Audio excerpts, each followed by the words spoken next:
Ako'y mahilig sa yellow, red, pink.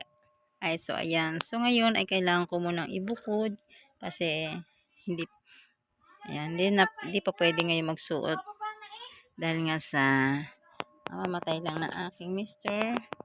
So ayan, hindi ako pwede magsuot ngayon ng mga damit na red, pink, ganyan.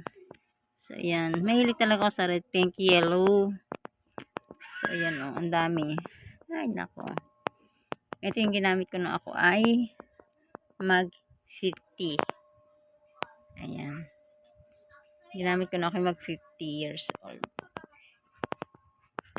So susuot ko sana. So ngayon na hindi pwede. So magantay ako ng 1 year. So yan, dami.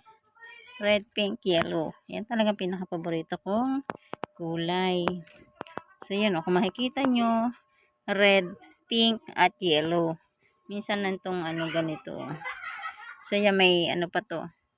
Hindi ko pa ito nasusuot.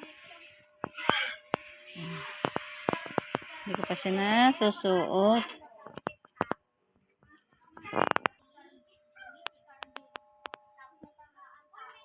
Hindi pa siya nasusuot. So yung mga blouse. Yung mga dress. May dito ako sa dress. Ang dami. So, ito itatago ko muna. Isang tabi ko dito sa kabilang side. So, isang taon bago ito mapapasuot. So, kaya binukod ko na yung mga pwedeng isuot. Blue, black, gray, yan. Brown. Pwede ko na maisuot yung brown. Eh. So, yan ang mga damit ko. Isang aparador. So, meron pa doon sa kabila. So, kaya ayan.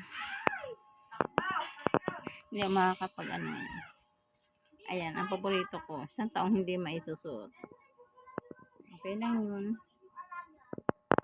Ayan. Thanks guys sa support. Ayan, maraming salamat.